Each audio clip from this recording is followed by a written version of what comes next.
Bom dia a todos. Vamos iniciar mais uma sessão do CAEM Brasil 2020. CAEMers, sejam todos bem-vindos. Antes de mais nada, queria agradecer a parceria com a Uninove, toda a equipe da Uninove que está nos proporcionando uma experiência fantástica aqui de transmissão do evento ao vivo para todo o Brasil e para todo o planeta. E com isso também queria agradecer a Glossa, Soluções em Idiomas, e nossos queridos tradutores que estão hoje aqui conosco fazendo a tradução para o inglês, já que está indo para todo o planeta o nosso evento. CAEMers, então nessa sessão vamos ter a temática de tecnologia da informação inteligente e gestão do conhecimento, né? Logo mais à tarde, depois do almoço, a gente vai ter 2 sessões de gestão do conhecimento na gestão pública, né? 2 sessões de casos de gestão do conhecimento, né? E também mais 3 palestras da temática de cidades inteligentes. Então, fiquem atentos à programação, lembrando que é paralelo, né? Então, a gente tem que escolher o que a gente quer assistir ao vivo e depois o que a gente vai ver gravado.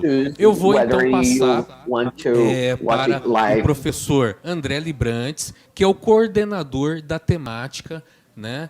Tecnologias inteligentes e gestão do conhecimento no CAEM Brasil 2020, e também para o professor Marcos Gaspar, que juntos, né, estão conduzindo essa temática no Congresso. Muito obrigado, professores. É com vocês agora. Obrigado, Fernando. Bom dia a todos. Primeiro, começo agradecendo pela audiência de todos vocês, né, nos diversos cantos aí do país e fora. Agradeço ao professor Gaspar pela me acompanhar nesse momento, todos os panelistas, e espero que seja bastante produtiva mais essa sessão.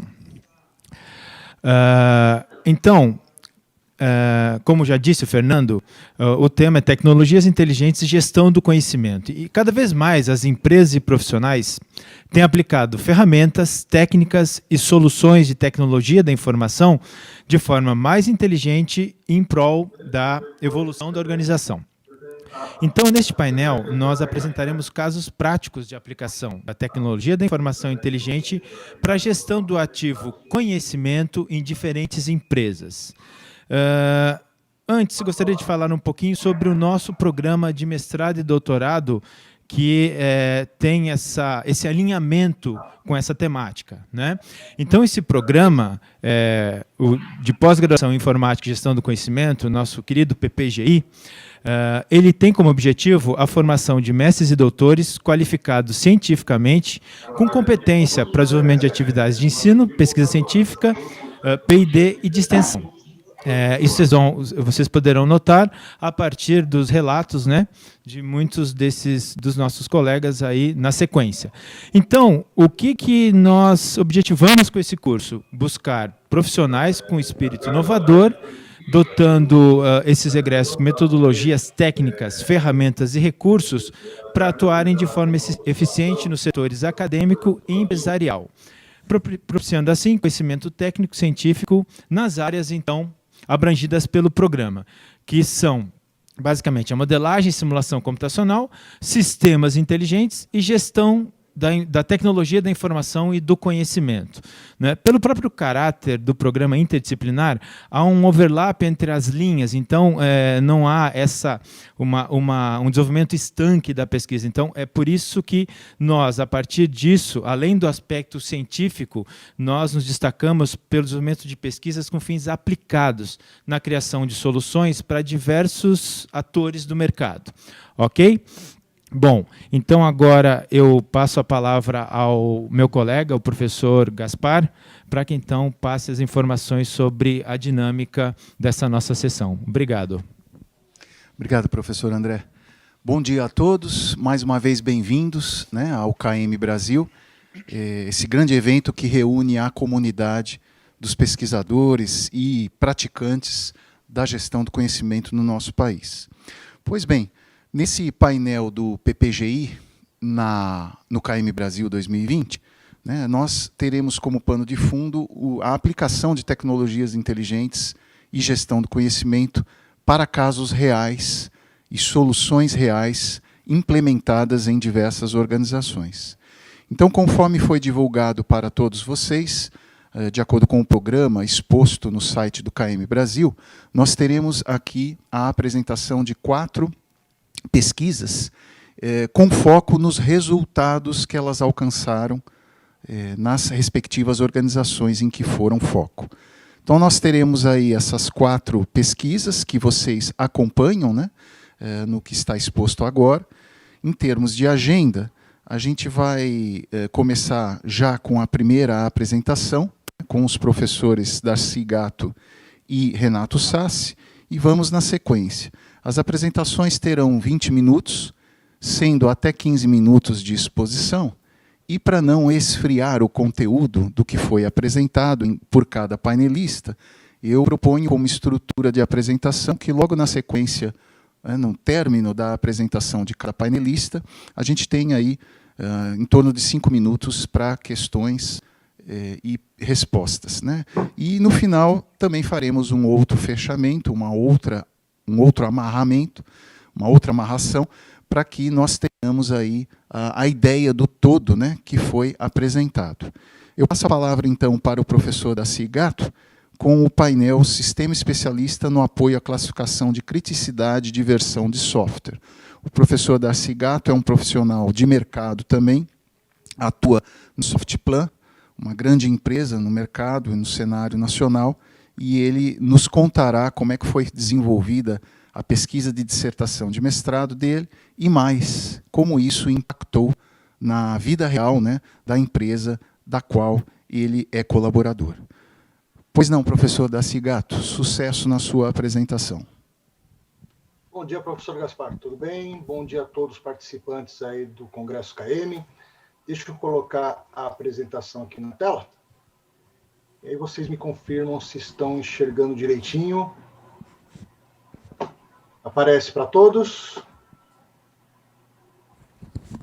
Sim. Perfeito. Então, minha voz também está bem? Todos escutam bem? Ok. Então, tá jóia. Bom, a nossa pesquisa, ela começou, digamos assim, até antes de trazer a problemática para o mestrado.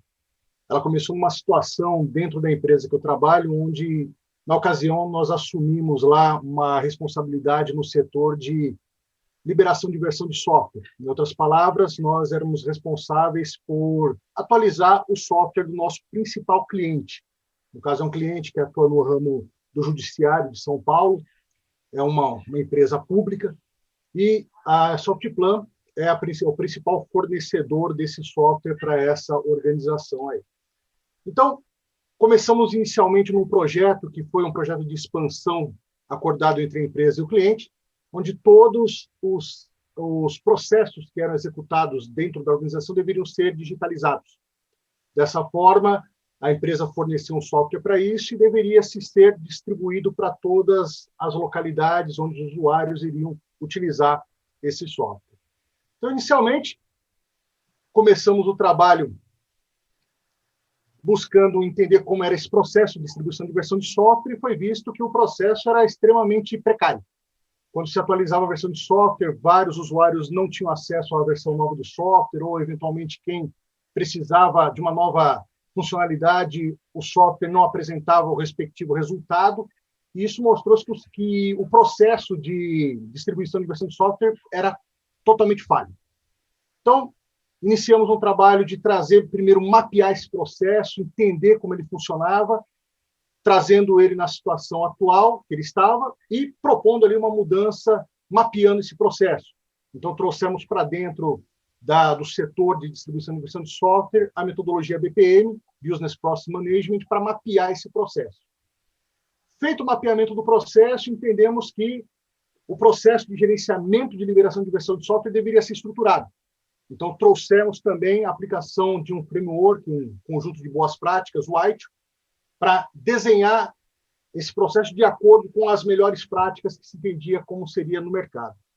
Feito essa junção de BPM e ITIL, conseguimos estruturar o processo e entender que o processo de liberação de versão de software ele precisava ter esse caminhamento. Estipulamos, então, ao processo, começamos a executá-lo baseado nessa metodologia, nesse framework, e chegamos a resultados positivos dentro da organização. Porém, no decorrer da execução, verificou-se que poderia se melhorar. Então, montamos um projeto de melhoria, utilizando ali processos do PMBOK, um guia de boas práticas de projetos muito conhecido, e também aplicamos a metodologia Six Sigma, para eliminar ao máximo os desperdícios, eliminar os pequenos erros que ainda poderiam existir nessa execução dessa distribuição de versão de software. Feito todo esse trabalho que foi executado ali, conseguimos montar o processo, com o processo desenhado, executá-lo com exatidão, chegamos a alcançar patamares aí de 100% de sucesso na execução da liberação de versão de software, só que diante dessa nova situação, encontramos uma nova situação aí. Aparentemente, as versões de software que vinham eram todas similares. Porém, conforme a definição do processo, a melhor execução do processo, verificou-se que existia uma grande diferença entre os pacotes de liberação de versão de software. E os especialistas que eram responsáveis para poderem distribuir essa versão, atualizar essa versão em todo o parque de servidores ali do cliente, eles classificavam a versão de software de acordo com a sua expertise. Então, tinha especialistas que tinham já anos de empresa, outros eram mais novatos, e cada um tinha uma percepção diferente nessa criticidade. Então, a versão de software, que aparentemente era simples, ela tinha dentro dela não só a responsabilidade de entregar o valor especificado ali para o cliente, mas também ele tinha que não ser, melhor dizendo, a causa de algum problema na hora dessa distribuição. Então, para evitar essa situação, para melhor tomada de decisão dentro da empresa, os especialistas começaram a classificar essas versões de software com criticidade alta, média e baixa. Porém, a subjetividade nessa classificação começou a causar outros problemas. Resolvemos o problema lá com as metodologias e boas práticas, mas encontramos uma outra situação. A subjetividade nessa classificação que dificultava a tomada de decisão correta em relação como fazer a distribuição disso sem impactar negativamente o cliente no momento da distribuição e dos resultados esperados ali. Então, a pesquisa ela teve como foco principal entender se era possível remover essa subjetividade. E trouxemos para dentro desses processos de gestão de TI um processo, digamos assim, uma tecnologia inteligente, uma técnica de inteligência artificial, no caso, a ideia do sistema especialista, para poder utilizar essa técnica para buscar remover essa subjetividade na hora dessa classificação. E ali, com resultados mais específicos, direcionados, a empresa poder tomar a decisão correta na hora de distribuir essa versão de software sem causar nenhum prejuízo, nenhum dano para o seu principal cliente. Então, teve todo o trabalho de pesquisa documental, experimental, que foi feito em cima disso, e o trabalho dividiu-se em 5 fases. As 4 primeiras foram as que eu citei anteriormente, a implementação, a aplicação do BPM, do ITIL, do PMBOK, do Six Sigma, e a 5ª e última fase, que demandou mais tempo aí, foi estruturar essa tecnologia, essa técnica de inteligência artificial, ou sistema especialista, e aplicar ali dentro da organização, para ver se a gente conseguia remover, então, essa subjetividade e melhorar a tomada de decisão em cima da parte de distribuição de versão de software.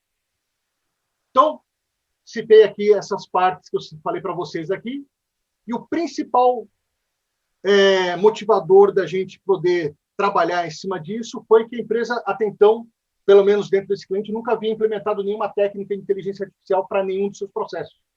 E isso chamou muito a atenção do cliente na hora que a gente divulgou essa pesquisa internamente para o cliente.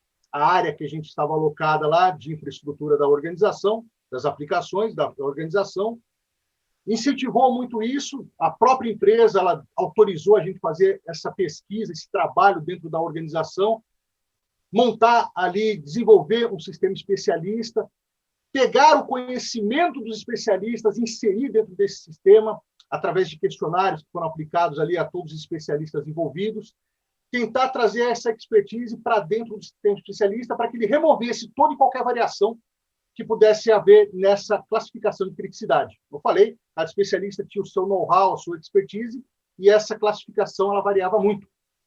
Então, fizemos ali questionários, buscamos entender esse conhecimento, pegamos ali em várias reuniões, fizemos um compilado desse conhecimento e chegando a um acordo entre os especialistas do que realmente seria uma classificação baixa, uma classificação de criticidade média, uma classificação de criticidade alta dentro da organização.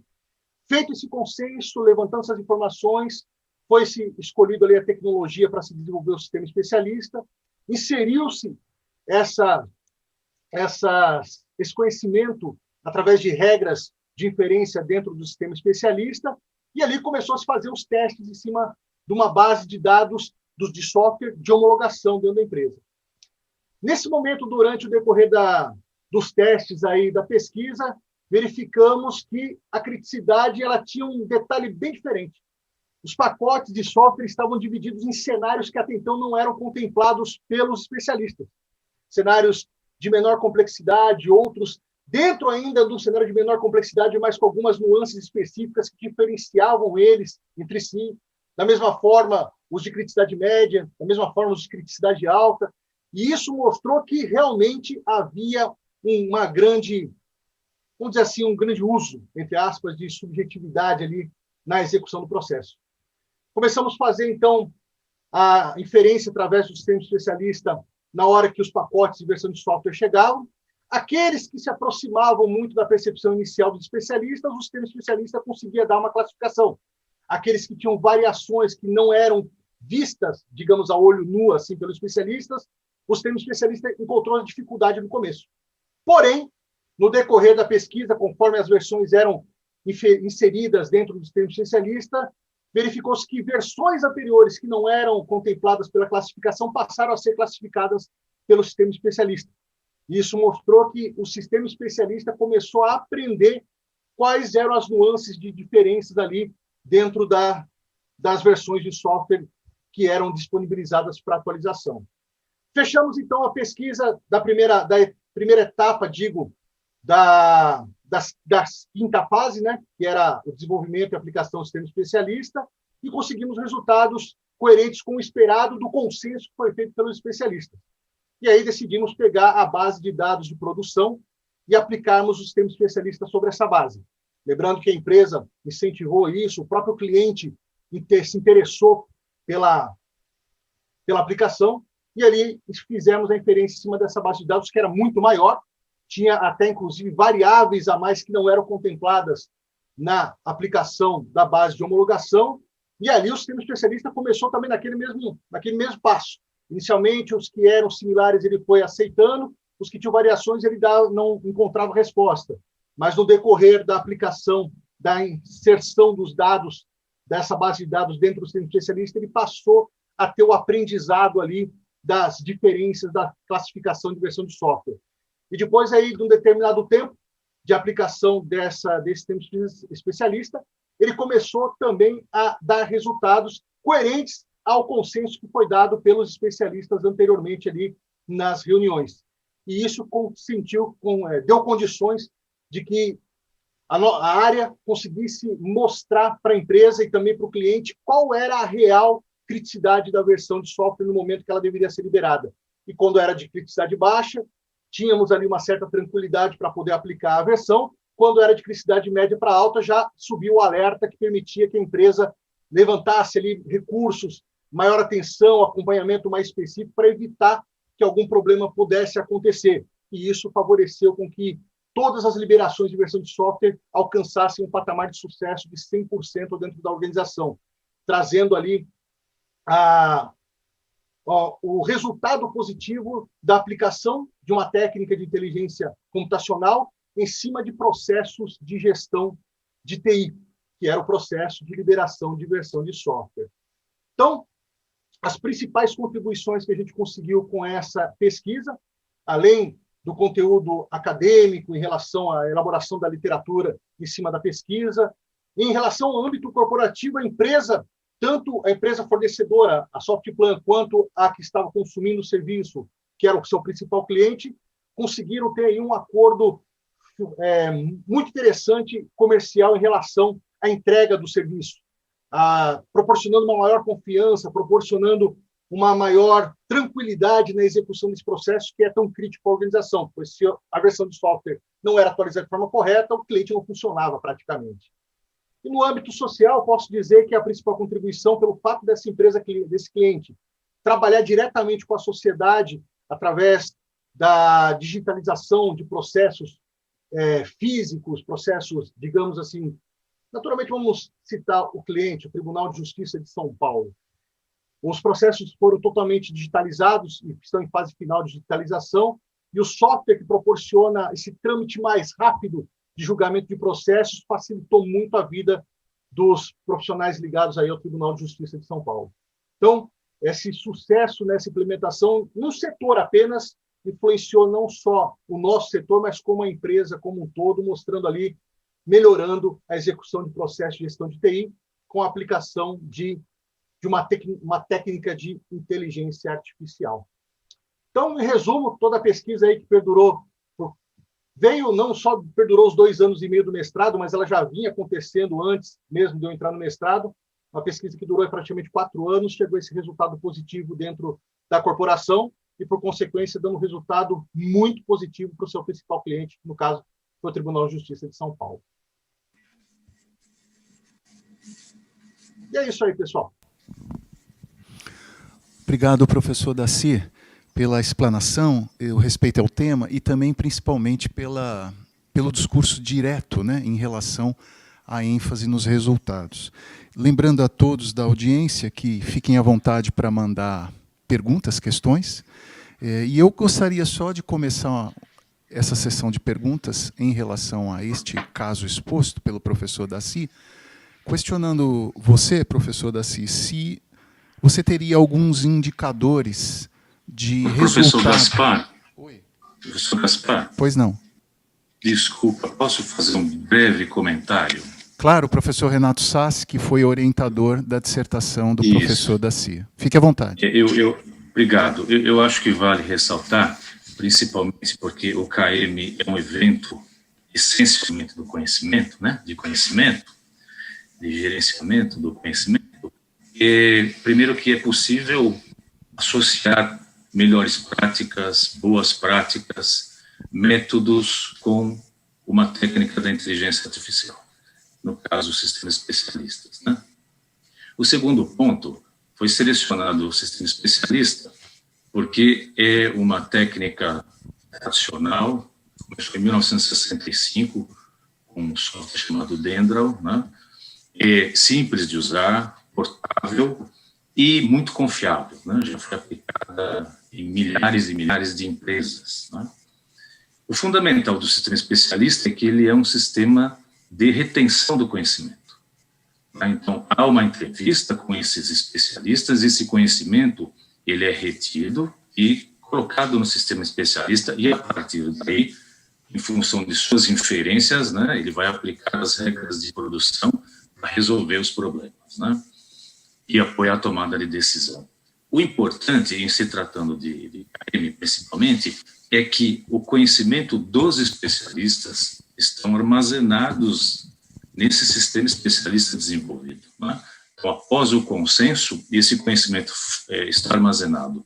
Além do sistema apoiar a tomada de decisão do especialista, né, na hora de liberar a versão de software, né, serve também como apoio para novos profissionais, novos colaboradores, treinarem em cima desse sistema especialista e aprenderem a usá-lo e aprenderem mais sobre liberação de versão de software. Então, ele serve também como para treinamento dos novos profissionais que virão trabalhar na Softplan. Essa é os pontos que eu gostaria de ressaltar e associar à apresentação do professor Daci. Obrigado, professor Gaspar. Obrigado, professor Sassi. Foi mesmo providencial, contundente, né, esse seu adendo em relação às possibilidades dessa pesquisa. E aí, eu já correlaciono aqui, chamo a pergunta do professor Felipe Martins, né?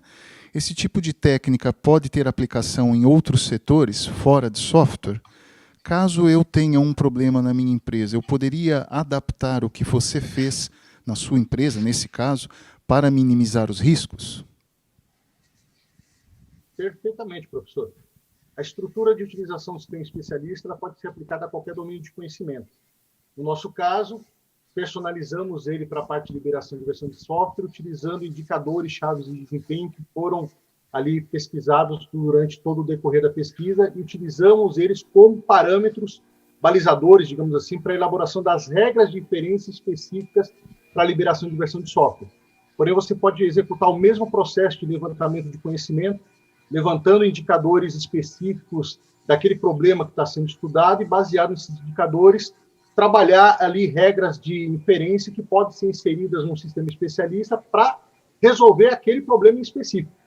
Não existe assim, uma limitação de uma área para a atuação do sistema especialista. Ela pode ser aplicada a qualquer área de conhecimento, basta, assim, ali ter o conhecimento de quais indicadores serão utilizados para elaboração das regras de inferência específicas e inserção depois dentro do sistema especialista. Então, você pode reproduzir em qualquer área de conhecimento a aplicação dessa técnica. Nada limita especificamente a gestão de liberação de versão de software ou a um processo de gestão de TI.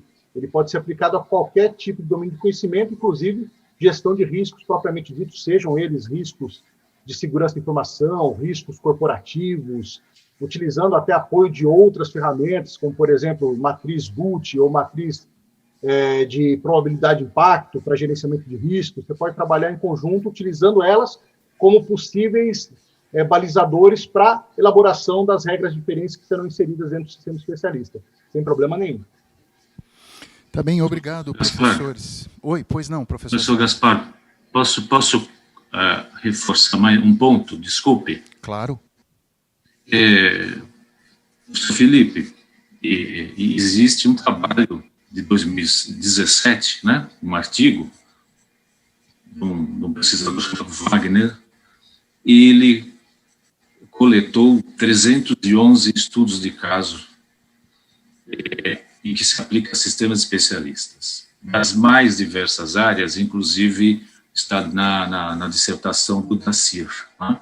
Então, nós temos sistemas especialistas, tutores inteligentes na área da educação, e sistemas especialistas no robozinho em Marte, explorando o terreno do planeta. Então, as aplicações são as mais diversas, né? O único ponto, vale ressaltar, é que ele é aplicado em domínio restrito. Então, o sistema especialista da Softplan, em função de guardar o conhecimento de especialistas da Softplan, serve para a Softplan. Ele não vai servir para uma outra empresa de desenvolvimento de software. Essa empresa teria que criar o seu próprio sistema especialista, base no conhecimento dos especialistas da empresa, da própria empresa. Tá bem, obrigado. E lembrando a todos que as pesquisas apresentadas neste painel, bem como todas as outras dissertações e teses defendidas no PPGI da Uninove, estão disponíveis na página do programa no site da Uninove. Dando prosseguimento à nossa agenda, por conta aí do zelo com o horário, né, nós passamos agora a palavra para o professor Fábio Cosme dos Santos, que foi orientado pelo professor André Librantz, que vai apresentar os resultados e os impactos da tese de doutorado dele na Sabesp, e a apresentação é uma abordagem de inteligência artificial para a otimização de parâmetros de processos de tratamento de água. Sucesso, professor Cosme.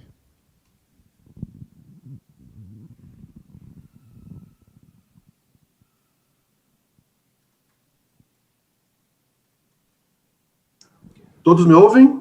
Isso, agora sim. Se você quiser compartilhar a apresentação, fique à vontade. Sucesso. Deixa eu compartilhar aqui, só um instante. Todo mundo enxerga a apresentação? Sim, estamos vendo a capa. Ok. Primeiramente, eu gostaria de agradecer aí o convite da Uninove, né, pela participação, né, pela seleção do trabalho nesse congresso KM Brasil. Eu gostaria de ressaltar que essa pesquisa de doutorado, né, ela surgiu na graduação em Engenharia Elétrica aí na Universidade de 9 de Julho, como uma iniciação científica. Ela foi estendida ao tema do meu TCC, né, trabalho de conclusão de curso. Houve, né, lacunas para se trabalhar no meu mestrado de engenharia de produção também na Uninove, e acabou sendo, né, estendida aí ao doutorado, né? Então, essa pesquisa começou em meados de 2011, 2012, e tem se estendido até agora, né? Sempre aumentando a abrangência do tema. Ok. Conforme o professor Gaspar falou, o tema é uma abordagem de inteligência artificial para otimização de parâmetros de processo de tratamento de água.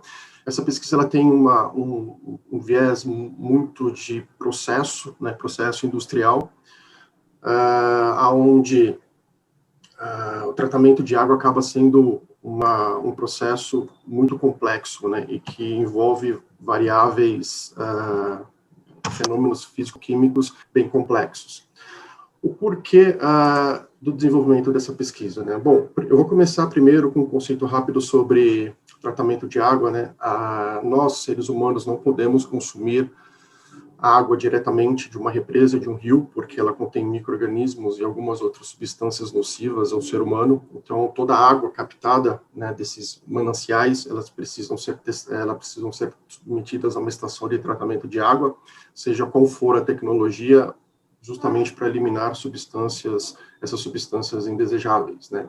Como também eliminar micro-organismos aí que podem comprometer a nossa saúde. E uma das etapas que é foco da minha tese de doutorado é a etapa de coagulação, né? O que consiste a etapa de coagulação? Essa etapa é dosado um produto químico na água chamado coagulante.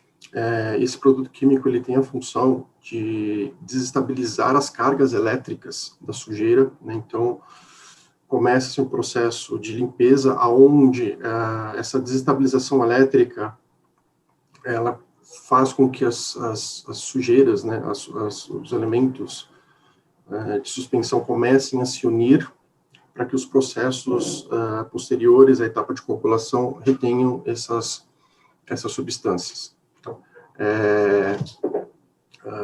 e esse processo é um processo considerado não linear, multivariável, complexo. Existem N variáveis que influenciam diretamente na dosagem de produto químico, né? O que é a dosagem de produto químico? Nada mais é do que uma proporção do produto químico em si em relação ao volume de água, né? Ou seja, uma quantidade de massa sobre um volume a ser tratado. A gente pode fazer uma analogia na preparação de um suco, né? Aquele suco de saquinho. Então, eu tenho uma quantidade certa, um volume certo de água para aquela quantidade, né, de pó que vem no saquinho. É a mesma coisa a dosagem. Existe uma dosagem ideal para cada cenário de qualidade de água. Bom, essa pesquisa ela teve como objetivo investigar a seleção de dados para se treinar modelos de previsão de dosagem de coagulante, modelos inteligentes. O porquê disso? O processo de tratamento de água ele tem vários cenários de qualidade de água. O que é cenários de qualidade de água? A gente chama a água captada do manancial de água bruta. Essa água bruta, ela tem sólidos e suspensões, ela tem metais, ela tem micro-organismos, ela tem carga orgânica, né, provenientes de folhas, de madeira, né, tudo oriundo de orgânico em si. Então, eu tenho vários cenários de qualidade de água, as quais a estação de tratamento de água necessita identificar isso. E qual que era o propósito dessa pesquisa? É pegar uma base de dados da Sabesp, uma base de dados, né, uma base de dados histórica, selecionar dados que correspondiam às boas práticas, né, aplicadas ao processo, selecionar essas boas práticas para que eu pudesse treinar um modelo inteligente de previsão de dosagem de produtos químicos. O porquê desenvolver um modelo, né, de dosagem de produtos químicos utilizando técnicas de inteligência artificial? Hoje em dia, existem dois métodos tradicionais para se determinar essa dosagem, porque eles precisam constantemente averiguar a dosagem de produtos químicos para que eles possam realmente tratar a água. O primeiro deles chama-se ensaio de Jar-Test. O que é isso? é uma simulação em bancada do tratamento de água. Então, eu vou selecionar várias dosagens de produtos químicos, né, de uma forma experimental. O técnico, né, técnico operacional, ele vai simular esses vários cenários e determinar qual é o melhor para aquela qualidade de água. Quando eu falo qualidade de água, é a quantidade de todas as matérias indesejáveis que tem na água, certo? E isso, turma, demora muito tempo, né, por volta de talvez 4 até 4 horas para se fazer um ensaio de diatética, porque tem toda uma preparação de produto químico do ensaio, tem que simular o tratamento de água em bancada e eu tenho que analisar os dados posteriormente. E esse valor, ele vai para o processo. Esse valor indo para o processo, ele precisa passar ainda por uma otimização, porque nem sempre a simulação em bancada corresponde à dosagem ideal. E um outro método chama-se medição de potencial zeta. Eles acabam utilizando equipamentos para medição da carga, né, da água, e esse equipamento acaba sendo um pouco custoso, né, ele tem valor alto e a manutenção também. Por isso, em função desses dois métodos tradicionais, em função do custo elevado desse equipamento e também, né, da elevada quantidade de mão de obras para fazer ensaios de bancada, houve a necessidade, né, de pesquisar algo com inteligência artificial, aonde eu poderia desenvolver um modelo inteligente que aprendesse as boas práticas daquele processo, né, e que me fornecesse valores de referência de dosagem desse produto químico, ou seja, o coagulante. Tá? Essa pesquisa, né, ela teve uma natureza experimental, uma abordagem exploratória, porque eu peguei os dados, né, históricos e a gente acabou explorando para determinar algumas regras, razões operacionais para a tomada de decisão. Abordagem quantitativa, porque eu pude mensurar quais são os ganhos desse modelo inteligente. A pesquisa utilizou algumas técnicas como análise principal de componentes, clusterização e meteorísticas, né? Por que análise principal de componentes? Porque foi selecionado diversos parâmetros físico-químicos, né, como pH, turbidez, cor, nível de reservatório, nível operacional dos mananciais, índice pluviométrico, vazões de produção e assim por diante. O porquê da análise principal de componentes? Para eu analisar, né, para que se pudesse analisar quais são os parâmetros mais relevantes em função da dosagem de produto químico. A clusterização foi utilizada justamente para detectar cenários, né? Quais cenários possíveis eu tenho, né, ao longo de um ano, numa estação de tratamento de água, ou de um determinado período. O porquê disso? Existem dois períodos principais, né, para o saneamento básico, né, para uma estação de tratamento de água, o período chuvoso e o período de estiagem. O período chuvoso vai de outubro a março e o período de estiagem de abril a setembro. Né. O período de estiagem é onde se tem índices baixos, né, de pluviométricos, e o período chuvoso, onde realmente a gente tem o maior acúmulo de chuvas, né, principalmente no manancial. E quando eu tenho muita chuva no manancial, significa que a minha qualidade de água, ela acaba, né, entre aspas, piorando um pouco, né? Piorando no sentido de ter mais elementos a serem removidos. Né? E o algoritmo genético foi utilizado justamente para enxergar esses cenários e selecionar quais são as boas práticas, ou seja, quais são os melhores valores a serem utilizados para o treinamento de um modelo. Né? Os softwares utilizados acabaram sendo o MATLAB e o ECA. E quais foram, né, os principais resultados obtidos? Né? A princípio foram selecionados 14 atributos, sendo que para início da pesquisa, 5 foram realmente utilizados para o desenvolvimento desse modelo. De uma base de dados de 29.916 registros, né, ao todo, foram selecionados 1.048 para se treinar o modelo, né? Foram utilizados também parâmetros posteriores à coagulação. Por que disso, né? Por que a utilização de parâmetros posteriores? É como se fosse uma retroalimentação do meu sistema. Eu dosei o produto químico, só que eu preciso saber, né, como que o processo se comportou. Por quê? Por uma mesma qualidade de água bruta, né, ou seja, quando eu tenho os valores praticamente estáveis da água bruta, eu posso ter diferentes dosagens, em função de clima, em função do processo de tratamento de água. Então, se eu mensurar os parâmetros pós-coagulação, eu consigo otimizar mais o meu processo, porque eu consigo reduzir a quantidade de produtos químicos ou possivelmente aumentar, justamente para eu garantir a potabilidade da água na saída do meu processo. Foi realmente utilizada uma base histórica da Alto Cotia, é uma estação que fica no município de Cotia.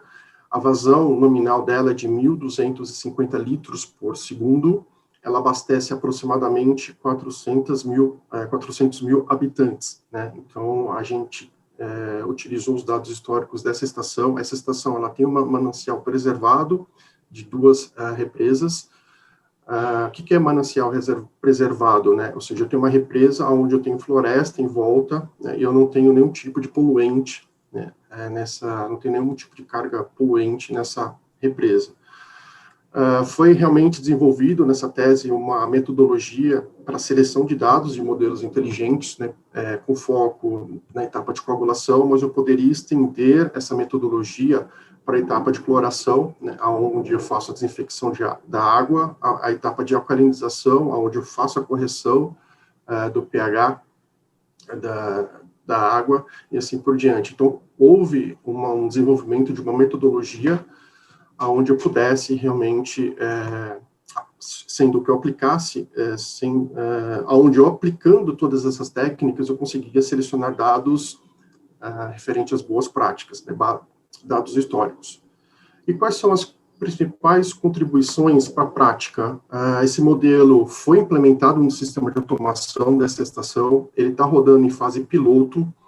As simulações durante o desenvolvimento da pesquisa, né, simulações computacionais, foi obtido um resultado de 111 toneladas ano, né, de possível redução de consumo, ou seja, eu vou estar economizando 111 toneladas ano desse produto químico, e no modelo piloto, né, nas simulações piloto, foram obtidos uma possível redução de 91 toneladas ano, isso no teste piloto. O teste piloto é justamente o modelo desenvolvido na planta de tratamento de água, onde os próprios técnicos da operação fazem esses testes, né? Então, quais são as outras vantagens? Se eu reduzir esse consumo de produto químico, eu vou estar gerando menos lodo. O que é o lodo? O lodo é um subproduto do tratamento de água, aonde eu tenho que mandar isso para uma estação de tratamento de esgoto, para que ele possa ser tratado, ressecado e depois transferido a um aterro sanitário. Se eu reduzo a dosagem de produto químico, eu estou reduzindo a geração de lodo, estou impactando menos no ambiente. Há também uma melhoria na logística. Se eu estou reduzindo o produto químico, eu estou solicitando menos produto químico ao meu fornecedor. Então, há também uma redução de custos operacionais e de logística. Esse produto químico é transportado por caminhões, então eu estou reduzindo também a questão de poluição. Tem a questão também da redução de lodo, e esses foram os objetivos, as contribuições na prática dessa pesquisa, né? Então, eu tenho realmente a possibilidade de uma redução no impacto ambiental em relação à geração aí de subprodutos. E um outro detalhe esse modelo está sendo já replicado a outras estações de tratamento de água, principalmente estações pequenas, onde já está rodando em forma piloto e obtendo os mesmos resultados da pesquisa de doutorado. Então, esse projeto está sendo estendido a estações principalmente de pequeno porte, estações de tratamento de água. E, por fim, turma, é isso que eu tinha para apresentar a respeito da minha pesquisa. Muito obrigado a todos, principalmente a Uninove pelo convite. É isso. Obrigado, professor Fábio Cosme. Se você puder descompartilhar, porque aí fica melhor para a transmissão. Eu queria até aproveitar e fazer uma pergunta complementar para você. Você quase matou a pergunta complementar quando você disse aí que outras estações de menor porte já estão replicando a solução desenvolvida na sua tese. Quando você falou de estações de pequeno porte, mas essa sua solução ela pode ser aplicada a qualquer tipo de estação de tratamento de qualquer porte, não é isso? Sim, de qualquer porte, professor Gaspar. Por que de pequeno porte? O foco acaba sendo, professor, essa pesquisa ela tem um âmbito de aplicação de técnicas de inteligência artificial em automação industrial. Quando a gente fala em automação industrial, é deixar o processo mais com nível, não sei se é o termo correto, mais autônomo, né? Então, eu consigo fazer com que o processo se comporte sozinho, independente da qualidade do manancial. Né? Então, quando eu falo pequeno porte, eu tenho um nível de autonomia maior do que uma estação de médio ou grande porte. Por quê? Médio e grande porte, eu não posso deixá-la sozinha em função de questões de segurança. Né? Não sei se eu respondi a sua pergunta. Então, assim, eu tenho maiores vantagens em aplicar isso em estações de pequeno porte em função do nível de automação. Ou seja, eu posso deixar aquela estação funcionando sozinha e controlada remotamente. Né? Ou seja, eu estou fazendo uma otimização também de custos operacionais com mão de obra. E eu não respondeu completamente, porque nós, né, de fora, olhando de fora o processo da Sabesp, a gente não sabe de alguns aspectos específicos, como esse que você revelou sobre grau de autonomia versus porte da estação de tratamento. E eu fico imaginando, o professor Fábio Cosme, a potencialidade que a sua solução deverá trazer. Os números que você mostrou aí nos resultados, né, do último slide, relativos somente à potencialidade da estação Alto Cotia, já são incríveis, além do aspecto de sustentabilidade, de diminuição de pegada ecológica do processo produtivo. Eu fico imaginando como a empresa deve ter recebido e percebido o potencial de escalabilidade da sua solução para toda a operação Sabesp, que já é uma empresa paradigmática em termos de tratamento de água e esgotos no país e no mundo, né? Sim. Professor, eu tive pleno apoio ao desenvolvimento dessa pesquisa pela Sabesp. A Sabesp me deu total apoio. A Sabesp me deu total apoio para eu replicar a metodologia para as outras estações e ela continua me dando apoio. Existe um plano diretor de automação que nós estamos desenvolvendo na empresa, aonde essa metodologia está entrando, ou seja, isso vai fazer parte, né, praticamente, do DNA da automação aqui na empresa. Então, assim, o porquê disso, né? A Sabesp, ela está buscando algo diferente em relação aos métodos tradicionais, né? Então, esse modelo inteligente, ele acaba trazendo um grau de autonomia um pouco maior. Quando eu falo trabalhar sozinha, é realmente não ter ninguém no tratamento de água, né? Então, você monitora remotamente, né? Ou seja, o sistema de automação está tomando todas as medidas necessárias. E esse modelo de predição de dosagem de coagulante, que é o mais importante, ele acaba trazendo essa autonomia, porque ele vai falar qual é a melhor dosagem para aquele cenário. Então, assim, mas eu tenho pleno apoio da empresa para desenvolvimento. A Sabesp me apoia plenamente para continuar essa pesquisa. E sempre me deu. Tá bem, muito obrigado, professor Fábio Cosme. Parabéns pela apresentação, pelos resultados, né? E como vocês têm visto nesses dois primeiros painéis e também nos dois complementares que teremos na sequência, aqui no PPGI da Uninove, nós sempre buscamos correlacionar da melhor forma possível a vida profissional do mestrando e do doutorando em relação à pesquisa a ser desenvolvida, ainda que tendo também um aspecto científico e acadêmico, né? Mas as nossas pesquisas, dada a própria natureza da proposta do nosso programa, ela tem esse cunho aplicado. Então, muito obrigado. Dando prosseguimento, nós vamos ao terceiro painelista, o professor Nilson Salvetti, que foi orientado em seu doutorado pelo professor Ivanir Costa, e a apresentação que ele nos trará é ProAgile 29110, processo ágil aderente à norma ISO IEC 29110, baseado em Scrum e princípios Lean. Fica com a palavra. Sucesso, professor Nilson. Obrigado a todos. Todos estão vendo a apresentação? Ok? Obrigado pelo convite, professor Gaspar. Obrigado, professor Ivanir, pela colaboração. Vamos falar aqui sobre a minha proposta, né? Que é uma proposta de doutorado em relação à elaboração de um processo ágil, aderente à norma 29110, baseado em Scrum e princípios Lean.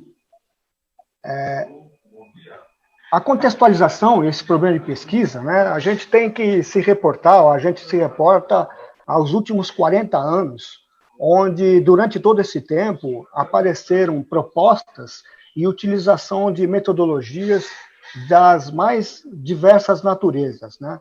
E a gente sempre teve, nos últimos tempos, o contraponto dos modelos clássicos, de modelos de clássico de desenvolvimento de software, como o waterfall, cascata, iterativo, versus os métodos ágeis. Apesar dos métodos ágeis eles aparecerem há muito tempo atrás, eles tomaram corpo nesta última década, vamos dizer assim, né? Um outro problema é um problema sempre de planejamento e modelos que existem em termos de projetos complexos, né? Você tem muitos projetos complexos e tem os dois modelos ou os métodos compartilhando com isso. Os métodos ágeis, com pequenos times ou equipes autômatas, eles têm baixa formalidade. E tem baixa também documentação. A documentação é feita de uma maneira reduzida, né? É aquele problema, vamos programar e vamos documentar depois. Porém, os métodos ágeis, e principalmente o Scrum, eles vêm incorporando os princípios Lean ao desenvolvimento de software. Isso vocês podem ver, essa pesquisa foi feita há mais de um ano atrás, né? Foi defendida no ano passado, em janeiro, e a proporção que se ganhou em termos de certificação em Scrum e certificação em Lean nesse ano foi enorme, o que prova que naquela época, né, a gente estava partindo para a coisa certa. Um outro problema, uma outra contextualização é em respeito de normas e modelos. Todo mundo no Brasil, a maioria das empresas brasileiras, conhece o modelo CNMI, que é um modelo americano, que é feito para médias e grandes empresas. Existiam aqui por volta de 150 empresas brasileiras certificadas nesse modelo, né? Em contrapartida, existe um modelo brasileiro chamado MPS-BR, que foi feito pela Softex em 2005. Esse modelo já teve uma avaliação, uma certificação para 400 empresas brasileiras até hoje. E recentemente, e mais precisamente em 2012, houve o aparecimento dessa norma da ISO, da 29110, e que ela foi elaborada para micro-organizações, o que a gente chama de Very Small Entities. Uma Very Small Entities é uma entidade que tem até 25 pessoas. A gente pode considerar essas 25 pessoas como sendo uma empresa, uma organização, um departamento ou até mesmo um projeto, né? Então, a gente pode certificar um conjunto de, no máximo, uma organização de, no máximo, 25 pessoas. Então, o problema de pesquisa foi: será que é possível desenvolver e implementar e validar um processo ágil que fosse aderente à norma 29110 e, ao mesmo tempo, incorporar as práticas ágeis Scrum e os princípios da filosofia Lean, adaptando-os ao software? Esse foi o problema de pesquisa levantado, né? E como objetivo foi o desenvolvimento, a implementação e a validação de um processo ágil, que foi batizado por ProAgil 29110. Que esse ProAgil 29110, portanto, seria aderente à norma 29110, incorporando o Scrum e Lean. Ok. Em termos de método de pesquisa e aplicação do experimento, nós usamos uma revisão bibliométrica em sistema da literatura chamado Systematic Literature Review, mais conhecido como SLR. E em termos de experimentação mesmo, nós fizemos uma pesquisação em 2 empresas consideradas VSE, né, empresas que tinham menos que 25 colaboradores. Essa pesquisa-ação, né, ela foi realizada, como eu disse, lá em 2 organizações daquela natureza, né? Quais as atividades realizadas? Primeiro, treinamento no processo das equipes selecionadas. Nós pegamos o ProAgil concebido, desenhado, e treinamos todos os colaboradores. E, a partir daí, houve uma verificação da implementação, de minha parte, né, nos sprints dos projetos pilotos, através da evidência de saída de cada etapa do processo do ProAgil. A seguir, houve uma coleta de dados. Essa coleta de dados foi obtida através da observação minha durante toda a execução dos sprints, por notas de reuniões, por entrevistas que eu fiz aos colaboradores dos projetos e informações que eu obtive através de seminários que eu pude fazer nas 2 empresas, né? E, por fim, a discussão de todos os resultados encontrados. Então, foram essas as atividades realizadas que foram comuns às 2 empresas selecionadas. Porém, os resultados foram resultados, assim, bons resultados, mas diferentes nas 2 empresas, né? Na empresa A, eu utilizei o processo ProAgil com todos os artefatos que eu desenvolvi, ou seja, todos os templates. Esses templates foram feitos de formas de doc, de .doc ou em Excel. E eu distribuí esses templates para as empresas, né? E o resultado foi o seguinte: o time Scrum dessas empresas atuou de forma, dessa primeira empresa, da empresa A, né? Atuou de uma forma muito colaborativa. Existiu um consenso nas tarefas realizadas. Houve por se demonstrar a evolução na eficácia na realização das reuniões diárias. Ela começou muito pobre e ela foi evoluindo ao longo do tempo, né? Ao longo dos sprints. Houve uma atuação muito boa do Scrum Master, de forma a não haver impedimentos na realização do trabalho do time. A gente notou nessa primeira empresa que do backlog do primeiro sprint, ele era muito grande e resultou num atraso. E isso foi feito, ou foi visível, né, através do Kanban, que é uma das ferramentas que a gente usou também no nosso ProAgil. Portanto, essa visibilidade, ela proporcionou uma ação ao time, né, da inclusão de mais um integrante. Houve também, nessa empresa, nessa primeira empresa, né, a melhor comunicação de todos os envolvidos em função do processo implementado e o aumento da motivação de cada um dos integrantes do time. Então, esses foram os principais resultados que a gente pôde levantar nessa primeira empresa. Na empresa B, houve uma diferença. A empresa B, ela já usava uma ferramenta chamada Azure DevOps. E nós pegamos, numa primeira parte, pegamos o ProAgil e introduzimos o ProAgil utilizando ou customizando o ProAgil na ferramenta DevOps. Ou seja, a maioria dos nossos templates, os docs e os Excels da vida, né, a gente deixou de utilizar e apresentamos tudo em função da ferramenta. inserimos a maioria das atividades do projeto na própria ferramenta, sem até a utilização da elaboração de cronograma num project da vida, por exemplo, né? A evolução do Kanban e o gráfico do Burndown e inconsistências do projeto também foram tratadas na ferramenta, diferentemente da tratativa que a gente tinha através da documentação que era feita em termos do time e em termos de Word. Houve uma melhoria no processo ProAgile nesta empresa. Eu pude ver uma atividade de monitoramento no projeto, no final da primeira semana do sprint, que eu incorporei ao meu processo.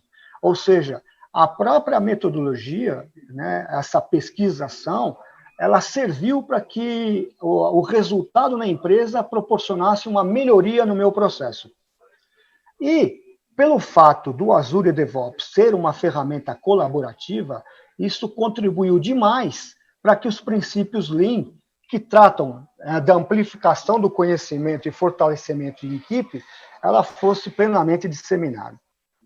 E o ProAgile em si, ele padronizou a forma do trabalho do time, porque na empresa, apesar de eles já terem o Azure DevOps implementado, eles não tinham um processo definido, e o processo acabou padronizando a forma de trabalho de todos.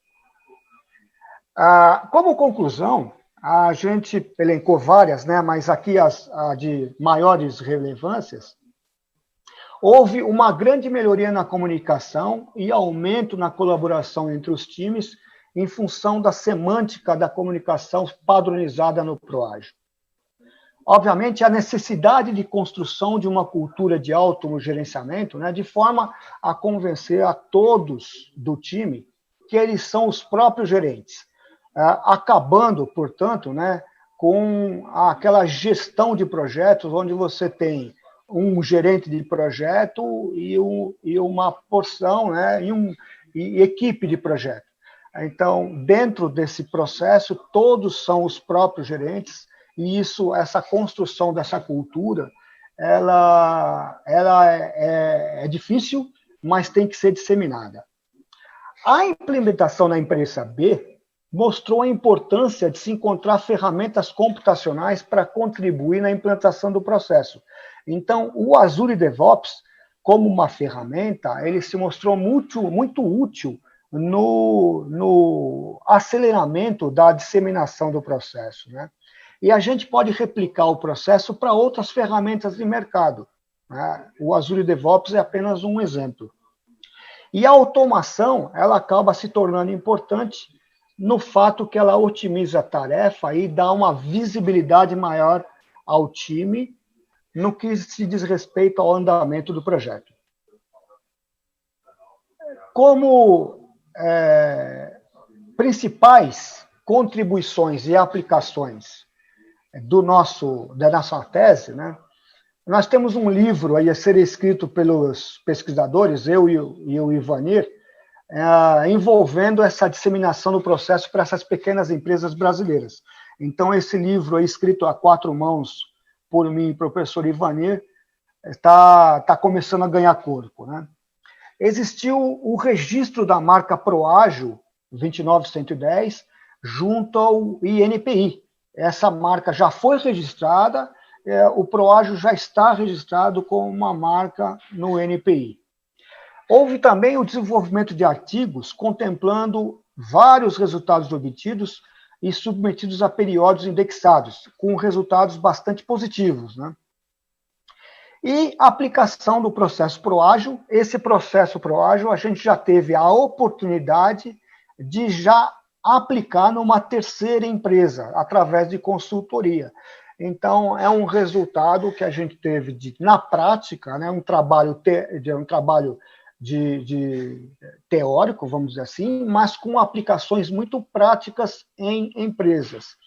No Brasil, para que vocês tenham conhecimento, hoje a gente tem mais de 5.000 empresas que são desenvolvedoras de software e que são consideradas VSEs, né, pequenas empresas, com menos de 25 colaboradores.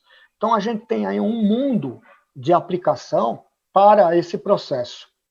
Lembrando sempre que uma empresa que implementa um processo dessa natureza, ela pode pleitear uma certificação ISO. E essa certificação ISO ela é válida mundialmente, né? Bom, é isso, pessoal.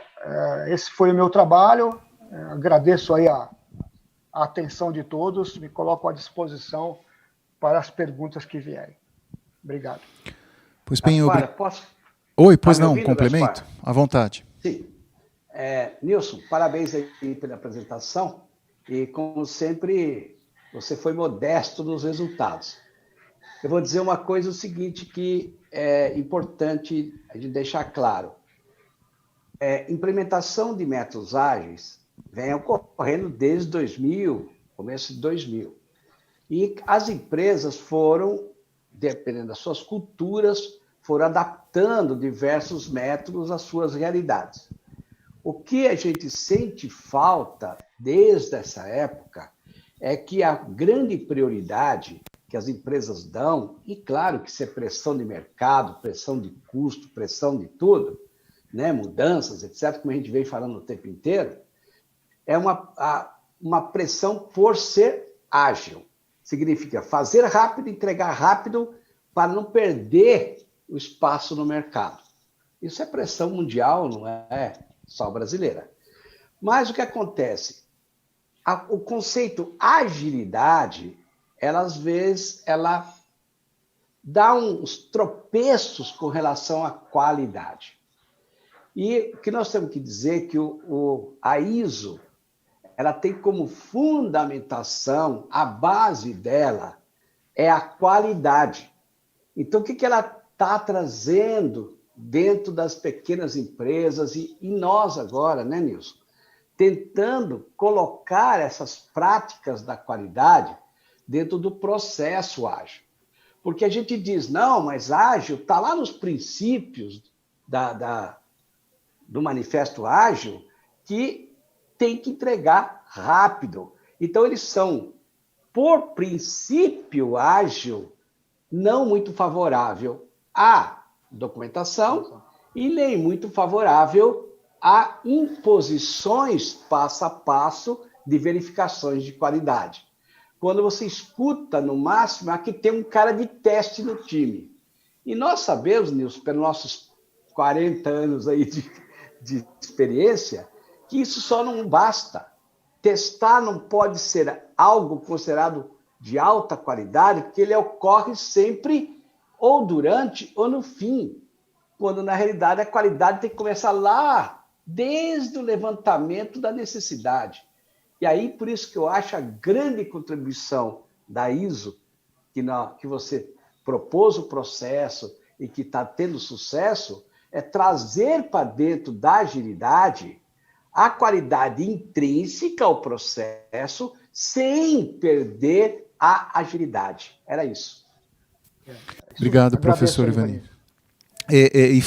Recuperando as palavras finais do professor Nilson e a adição muito bem colocada pelo professor Ivani, eu só reitero, né, a aplicabilidade do resultado proágil enquanto método e a sua importância junto às empresas, né, de pequeno porte, as VSS brasileiras, principalmente as exportadoras de solução de software, aplicativos, games, para fazer frente a todo o dinamismo e o gigantismo que a gente vê no cenário internacional de empresas de países como a China, como a Índia, que são grandes produtores de software para o mundo. Então, parabéns, professor Nilson, professor Ivani, né? Realmente o método criado, a solução desenvolvida tem uma potencialidade de aplicação enorme e necessária às VSS de software brasileiras. Pois bem, dando continuidade agora por conta do horário, né? Eu passo a palavra para o professor Fábio Kazuo Hashi, que foi orientado por mim no mestrado e teve a coragem de continuar comigo no doutorado. Obrigado, viu, professor Fábio Kazuo? E nós temos nessa caminhada do doutorado ele deverá defender ainda neste ano um pouco das primeiras contribuições e resultados da tese dele, né, voltada a sistemas de recomendação para apoio ao vendedor e disseminação de conhecimento em pequenas e médias empresas. Passo a palavra para você, Kazu. Desejo sucesso na sua exposição. Muito obrigado, professor Gaspar, obrigado ao Uninove pelo convite e a oportunidade de mostrar meu trabalho, né? Então eu vou começar compartilhando a minha tela aqui. E eu vou falar um pouquinho então sobre o que estou fazendo no doutorado, né?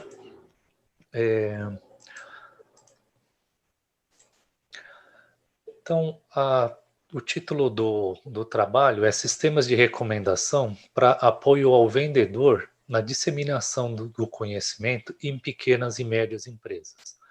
Mais especificamente, esse sistema que eu estou propondo, ele é para ser usado em pequenas e médias distribuidoras de produtos. Hoje, nós temos aí muitas empresas que têm um grande portfólio de produtos, né?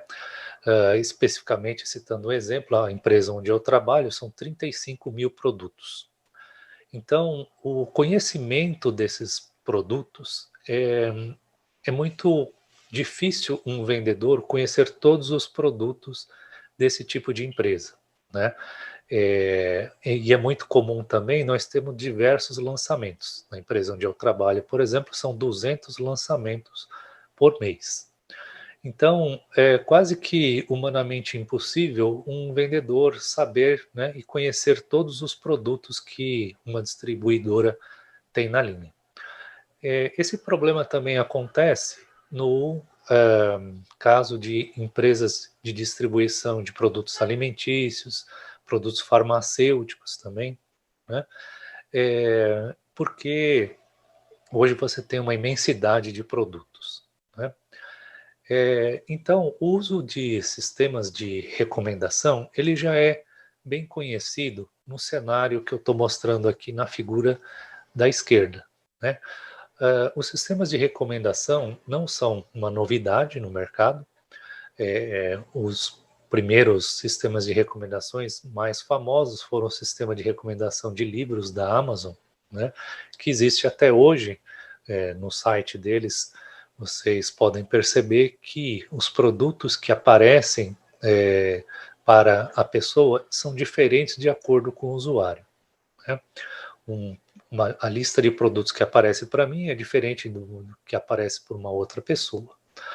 E também, hoje, esses sistemas de recomendação são muito usados na área de vídeo também. Então, o sistema de recomendação da Netflix, onde cada usuário, a partir do que ele assiste, os menus e sugestões de vídeo que aparecem para cada usuário são diferentes uma da outra, né? A gente tem também o caso da Spotify, né, que é o aplicativo de música, que ele vai sugerindo as músicas de acordo com o que o usuário vai assistindo ou vai ouvindo, né? Então, o padrão, né, um uso padrão de sistemas de recomendação é usando o sistema de recomendação incorporado a algum sistema de venda, ou no caso, onde o próprio comprador ou o próprio usuário ele interage diretamente com esse sistema. Então é o caso da figura aqui da esquerda, onde a gente tem uma pessoa, né, um homem aqui segurando um cartão de crédito, comprando um sapato. Não sei se vocês conseguem ver aí na imagem que ele está comprando um sapato. Então, nesse caso, o sistema de recomendação pode sugerir a ele modelos parecidos, né, ou alguma coisa complementar ao que ele está comprando. A ideia da tese é fazer essa mesma aplicação, só que num cenário diferente. É num cenário onde a gente tem a figura do representante de vendas usando o sistema, que é o caso aqui do lado direito, a figura da direita. Então nós temos aqui o vendedor ele é o usuário de um sistema de vendas, que a gente aqui está chamando de SFA, que é a abreviação de Salesforce Automation, que é o software aonde ele efetivamente tira o pedido de venda, né? Só que quem vai consumir ou quem vai decidir o que ele vai colocar efetivamente no pedido é o comprador, né? É o cliente desse vendedor. Então, no caso de representantes de vendas, onde o sistema SFA é muito utilizado, o sistema de recomendação ele vai recomendar um produto para o sistema recomenda um produto, o vendedor ele vai interagir com esse sistema e vai recomendar esse produto para o comprador. E pode ser que ele aceite a recomendação ou pode ser que não aceite essa recomendação. Por isso, nós descobrimos que esse tipo de aplicação de sistemas de recomendação ainda não está sendo muito bem utilizado, justamente por alguns problemas técnicos de, por exemplo, medir se a recomendação foi aceita ou não, né? A recomendação ela pode ser aceita pelo vendedor, ela pode ser falada pelo vendedor, mas o comprador pode não aceitar. O vendedor ele também pode ignorar que o sistema está mostrando a recomendação, e isso, né, nesse sentido, fica muito difícil a gente medir essa situação. Porém, a gente vê que esse sistema pode ajudar bastante ao vendedor no caso que se tenha uma grande linha de produtos, né? Então, o sistema ele vai atuar num funil de vendas que nós chamamos do Salesforce Automation, que é muito parecido com o funil de vendas de sistemas CRM, né? O funil de vendas, esses sistemas de automação de vendas, eles são usados para fazer o rastreamento do caminho do cliente enquanto ele é um visitante. Depois, esse cliente ele passa a ser um lead e se torna uma oportunidade e depois, finalmente, ele vai fazer a venda, né? Então, esses sistemas eles são muito usados nesse sentido. Porém, em pesquisas, nós descobrimos que sistemas de recomendação são muito pouco usados nessa última parte do funil de vendas do Salesforce Automation, que é exatamente no momento de fazer a venda, tá? Então, o estudo que eu estou fazendo nessa tese visa verificar como seria a estrutura de um sistema de recomendação para este caso aqui. Então, o objetivo principal é desenvolver como seria esses métodos de recomendação. Então, nós vamos usar aqui durante a tese. Primeiro, fizemos uma revisão sistemática da literatura e verificamos que realmente não achamos nenhuma aplicação de sistema de recomendação nesse caso de sistema de venda, de automação de força de vendas. E aí o segundo passo foi verificar como fazer as recomendações. Os sistemas de recomendação, eles são muito baseados em relação à estrutura de banco de dados e informações que cada empresa tem. Então, um sistema de recomendação pode recomendar um tipo de produto de um jeito diferente de uma empresa A e de uma empresa B, né? Então, a primeira parte da tese foi fazer um método para como fazer essas definições, como saber se essas definições, primeiro, são possíveis de se fazer no sistema e se os vendedores vão achar esse sistema útil. Depois que a gente verifica que tipo de recomendações o sistema pode fazer, a tese desenvolveu uma POC, né, que é uma prova de conceito de como ficaria esse sistema, né? E a POC, ela está eu peguei apenas uma tela, que é a tela principal do sistema de força de vendas, onde a gente vai ver como esse sistema iria atuar para ajudar o vendedor. Então aqui a gente pode ver na área 1, é aonde nessa tela o representante escolhe qual pedido, qual produto o cliente solicitou. E na área 2, na figura aqui, o sistema retorna o que o vendedor está buscando. O grande diferencial desse projeto é o que está na área 3, que são as recomendações. Então a gente pode ver até aqui na área ampliada, na figura, onde está o número 4, que a partir da busca que ele fez na área 1, que é um retrovisor, o sistema ele trouxe 3 outras recomendações, né? E ao lado da recomendação ele traz ícones, né? Aqui, mostrando por que o sistema está recomendando aquele produto, né? Então, esse tipo de recomendação de por que ele está recomendando esse produto, ele pode variar, nesse caso dessa empresa que nós estamos fazendo estudo, 4 tipos de recomendação. Então, ele pode mostrar, a partir de uma primeira escolha que o cliente fez, um produto complementar àquilo, ou seja, quem comprou um produto comprou esse também, que esse é um bem comum, né, que a gente vê por aí. Além disso, nesse caso da empresa, nós temos também é possível saber se o concorrente dele está comprando determinado produto e ele não está comprando. E aí o sistema também retorna essa informação para ele. Uma outra coisa, ele pode retornar produto novo, ou seja, o cliente pediu um determinado produto, mas nós temos um lançamento daquele mesmo produto, então ele recomenda isso também.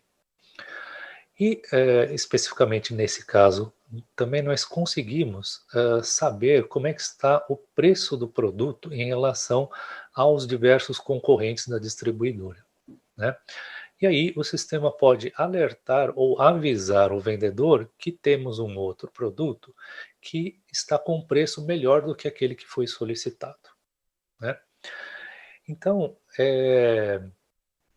fazendo-se essas 4 recomendações, nós agora estamos numa fase da tese, fazendo uma pesquisa com os representantes para ver a utilidade, se eles acham que realmente isso vai fazer com que ele aumente as vendas, né? E assim validando o processo desse sistema de recomendação. Nesse momento, a gente está analisando os resultados da pesquisa feita, né? E todos acharam, né, esse sistema muito interessante, porque realmente ele tira um pouco essa dificuldade da pessoa lembrar todos os produtos e todas as características, né, da linha que nós temos de cabeça, né? Porque, como eu falei anteriormente, distribui autopeças, que é o caso do estudo aqui feito, nós temos muitas peças e muitas peças parecidas, né? Então, um sistema de recomendação que é baseado em aprendizado de máquina possui a capacidade de sugerir melhor produtos conforme ele vai colocando isso no pedido e conforme vai se fazendo a venda para o comprador. Então, e aparentemente nesse modelo nós podemos estender esse mesmo método de recomendação para outros tipos de distribuidora, né, que tem esse mesmo tipo de dificuldade em passar o conhecimento daqueles produtos no momento que está fazendo a venda, porque naquele momento específico onde ele está de frente ao comprador é o momento que ele vai efetivamente gerar faturamento para a empresa. Ok? Então, esse era o que eu tinha para falar. Então eu agradeço mais uma vez aí a Uninove pelo convite de eu mostrar o meu trabalho. Muito obrigado. Obrigado, professor Fábio Cazu. Eu queria só complementar a sua apresentação dizendo ou perguntando para você, né, como você está, além de pesquisador, também é profissional atuante na empresa, qual é a expectativa, você que tem contato direto com o proprietário, né, da empresa e os gestores de alto escalão, queria saber qual é a expectativa deles. Eu sei que eles sponsoraram você nessa pesquisa, né, apoiaram, mas qual é a expectativa deles em relação à criação, disseminação de conhecimento, aumento de curva de aprendizagem, disseminação, né, compartilhamento do conhecimento que essa solução pode dar junto aos vendedores? Quais são as expectativas que você foi convidado a tentar atender, né, com a sua pesquisa e respectiva solução? Na verdade, professor Gaspar, a ideia realmente surgiu de uma dificuldade que se tem na disseminação de conhecimento em empresas com grande portfólio de produtos, né? Eu também sou gestor de marketing da empresa e para a disseminação de conhecimento dos produtos que nós temos, nós usamos ferramentas de marketing tradicional, que é catálogos, folhetos, e-mail marketing, mídia social, né? Além disso, também temos seminários, né, de fabricantes que fazem seminários aos representantes de venda, aos vendedores, mas a gente estava sentindo uma dificuldade na consolidação disso em vendas, né? Porque no momento que o representante está na frente do cliente, que ele está lá de frente a frente ali com o cliente, às vezes ele esquecia, né, determinada coisa que ele estava sendo treinado, ou uma recomendação que foi feita, ou um curso que ele participou de uma determinada marca e acabava vendendo sempre a mesma coisa, né? Então, esse sistema surge como mais uma opção de disseminação de conhecimento lá no que a gente chama de last mile, né, na última milha. É onde ele efetivamente vai consolidar aquilo que ele deveria, digamos assim, saber. Então, isso foi visto com muito bons olhos pela direção, né, e até pelos vendedores também. E o last mile é o que faz a diferença, né, para o fechamento da venda, posicionamento frente à concorrência e etc. Obrigado. Sim, porque nossos representantes, eles ficam na frente do lojista, né, no caso de autopeças. Não adianta ele, depois que saiu da loja, lembrar de recomendar alguma coisa, depois que já acabou o atendimento, né? Tá bem. E eu queria só encaixar uma pergunta que não deu tempo de fazer, convidando o professor Nilson Salvetti, se puder. É uma pergunta feita pelo Diego Candal. Ele pergunta assim: existe uma gestão do conhecimento estruturada em alguma destas empresas do seu experimento, né? Isso influenciou ou facilitou de alguma forma a implementação do ProAgile 29110?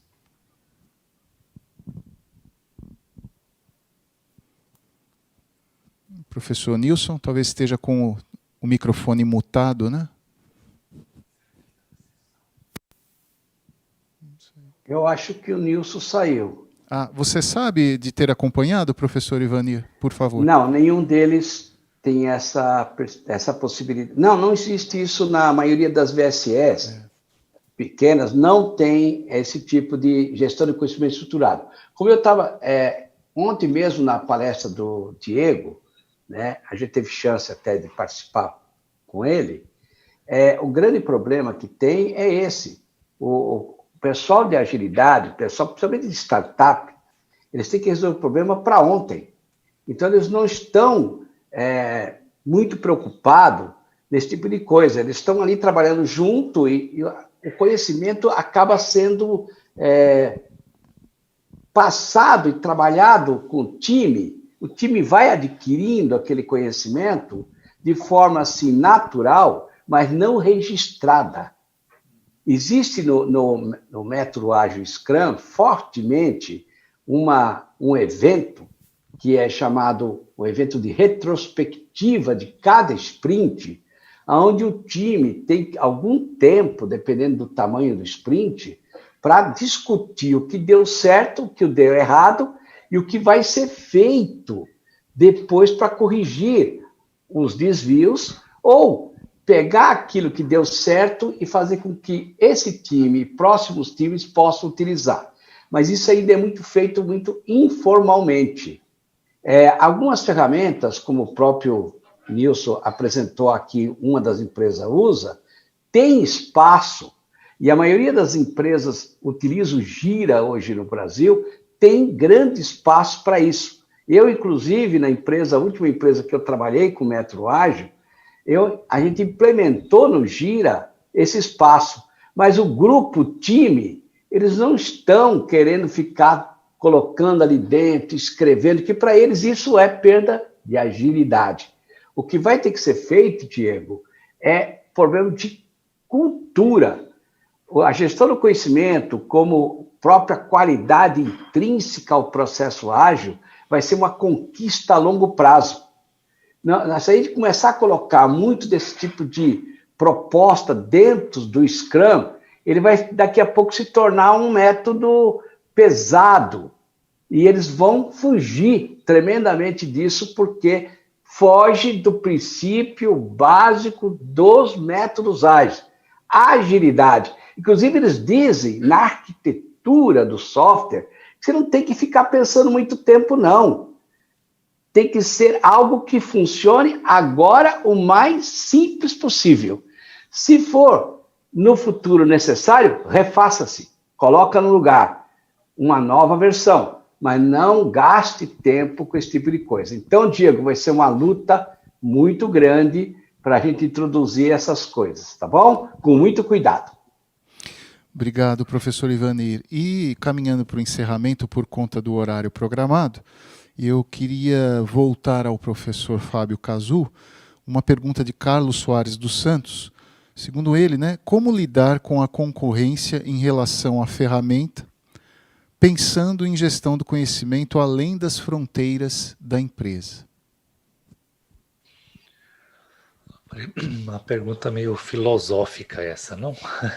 De reflexão. Bom, eu acho que assim, cada empresa, normalmente todo ramo você tem os concorrentes, e a concorrência está cada vez mais acirrada, no mundo, e eu acho que o uso de sistemas de recomendação, inteligência artificial, é o que vai te diferenciar em relação ao outro. O produto, às vezes, é o mesmo, o que vai mudar são efetivamente o bom uso dessas ferramentas tecnológicas para poder diferenciar e melhorar o atendimento ao seu cliente, E a gente vê que esse tipo de aplicação, por exemplo, que o vendedor ele possa recomendar melhor o produto voltado à necessidade do cliente, vai ajudar bastante a diminuição da concorrência. E por fim, uma pergunta do Felipe Martins, que é no outro extremo, Ela é pragmática. E, segundo ele aqui, eu gostaria de saber qual o potencial comercial desse tipo de solução para indústrias e varejo. Além disso, você acredita que pesquisas com desdobramentos como a sua têm potencial de encontrar investidores? Sim. Uma das coisas que a gente está querendo fazer com o trabalho da tese é entrar com um patrocínio da FAPESP, entrar num projeto da FAPESP chamado PIP, de desenvolvimento tecnológico, porque nesse caso a gente vê que o sistema de recomendação, no caso, para o vendedor usar, quando ele é representante de venda, ainda não está muito bem explorado. Então, a gente espera, assim, ver isso mais para frente, mesmo porque, a primeira parte da sua pergunta foi se ele está sendo usado para B2C, ou seja, o consumidor. E isso já está sendo muito bem utilizado nessa área, e a gente vê pouco uso no caso de B2B, que é o caso do estudo que eu estou fazendo. Tá bem. Então, agradeço a todos os painelistas, parabenizo pelas pesquisas e, mais do que isso, como proposta do KM Brasil, parabenizo pela colocação em prática das soluções desenvolvidas nas pesquisas. Para encerrar, eu passo a palavra para o professor André Librantz, o diretor do PPGI Uninove, e agradeço mais uma vez a todos da audiência. Obrigado, professor Gaspar. Então, inicialmente um momento aqui de ex-orientador, né? Gostaria de dar os parabéns ao Fábio pelo doutorado dele, realmente um trabalho muito interessante, com desdobramentos numa área que é essencial, né? Que é a de saneamento básico, então, enfim, e estendo os parabéns aos demais panelistas, né? Em especial porque vocês conseguiram, né, nessas breves apresentações, mostrar na prática aquilo que eu havia falado no início. A nossa preocupação em aplicar aqui os nossos achados científicos, as nossas soluções. E é bem verdade isso que, além dos resultados científicos de alto impacto, em publicações em journals de alto impacto, que é normal e o esperado de programas de alto nível, nós ainda temos desdobramentos em produção tecnológica, né, bem definidos, como o caso do professor Nilson, do professor Fábio, do Dacir, enfim, e o próprio Cazu. Reforço ali o registro de marca, né, do professor Nilson, do método desenvolvido por ele, com a coordenação, com a orientação do professor Ivanir. O próprio professor Fábio também tem um registro de software, né? E então temos patentes de invenção, ou seja, isso mostra que, além dessa preocupação científica, há essa preocupação em desdobramentos em produtos tecnológicos, né? E então isso é uma coisa que já está no DNA do nosso programa.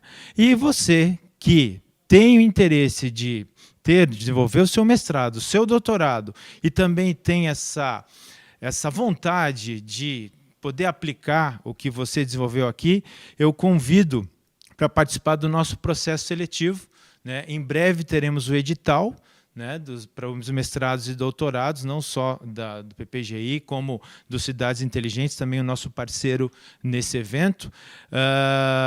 E lembrando que a Uninove ela traz uma série de vantagens. Além de toda a qualidade já apresentada por os diversos programas aqui durante este evento, nós temos a questão da gratuidade. Então, uma vez aprovado no processo seletivo, você então vai ter uma bolsa de 100% para você cursar o seu mestrado e doutorado, né? Então, deixo aqui o meu convite e agradeço mais uma vez pela audiência de todos. Muito obrigado.